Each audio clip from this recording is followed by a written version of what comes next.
This is Conversation of the Birds, a story set to music, with new chapters released weekly, written, composed, and read by Jamie Holcomb. We've reached the final section of this multi-layered valley, and a long-awaited confrontation is at hand.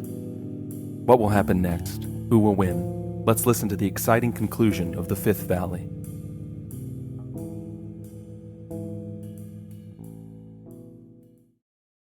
It had been distracted. With the trio of crusaders so close at hand, the thing had not been prepared for the sudden shine of steel, for the speed of that warrior's onslaught. The thing had barely an instant to roll free of that slicing beak. Oh, and the heron felt glorious. Nothing could stop him. He had the thing in his sight, and that was all that mattered to him. He stabbed. The thing parried with its own weapon, nothing but a dagger by comparison. The heron could see now. With that sword stabbing for him, the creature had no time to unveil its superior speed. Again and again the heron stabbed, and at each blow of the beak the thing countered more weakly. The heron could feel his might overpowering the monster. The monkeys continued to work their magic, to peel back the mist. Already the flowers of the mountain top seemed to sigh with satisfaction at the bounty of pollen the hummingbird had fed to their ever-ready mouths. The monkeys chanted their spell, and they bid that sapphire visitor farewell with smiles and bows. Off the hummingbird shot. All were unaware of the battle taking place just behind the peak. The heron had been beating down his opponent, but the thing was a slippery fish. He kept managing to slither away from the final decisive stab, but the heron was relentless. And the little hummingbird rounded the peak. He could see on the not-so-distant hilltop the colors of many birds. He beat his wings with all his speed to hurry to his friends. He was so proud. This time it was the hummingbird who had saved the flock. Through his own virtue he had cleared the obscuring clouds. But below him the heron had the woodpecker pinned. On the body of the very same great hill where our nimble dancer had been helping out the apes, there the woodpecker rolled from the repeated stabs of that mad harpooner. Yes, by now the heron had come to recognize just who it was behind those scales of mud and gore. Traitor, the heron cried. He stabbed, and the woodpecker laughed.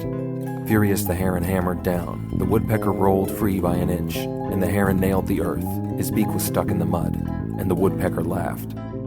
He cocked his head back, ready to nail that great warrior. The heron had been tricked. He struggled to pry his beak loose, and just then that jewel appeared. Who has ever seen a hummingbird and not been stirred at the sight? That speedy blue shine caught the woodpecker's eye. And don't you know, it was that sweet bird in particular, it was that joyful dancer, the boy who built the trees, the bird who grew the fruits. The woodpecker had always hated him most of all. Whole, the monster screamed. He left the heron stuck by his own might to the mountainside, and black lightning erupted into the sky. That thunderbolt pierced the blue. In an instant the stricken hummingbird fell, and in an eruption of laughter the woodpecker, Whole, the thing, he was gone.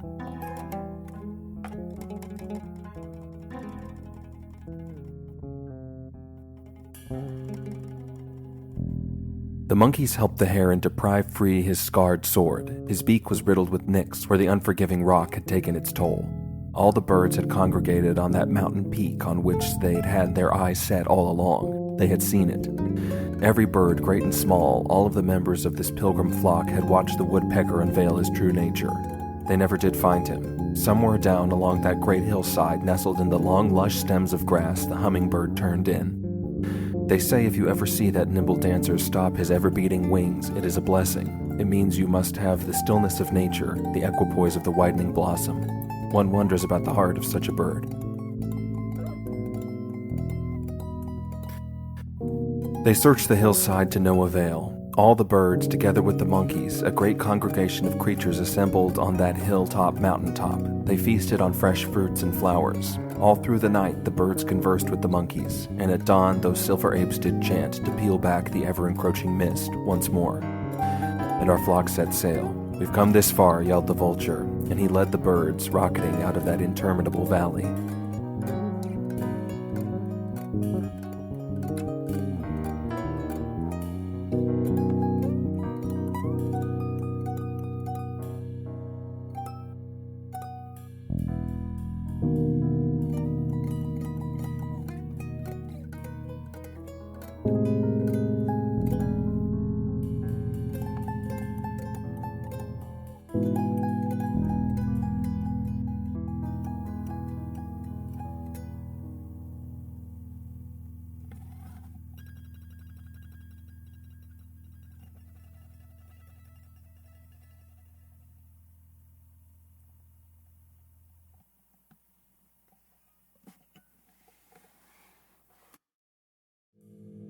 This has been Conversation of the Birds, a story set to music, with new chapters released weekly. Written, composed, and read by Jamie Holcomb. Produced by Supermoon. Join us next week for our next installment. If you'd like to check out more from Supermoon, visit us on TikTok or at our website, gosupermoon.com. That's GOSUPERMOON.com. The quest continues next week.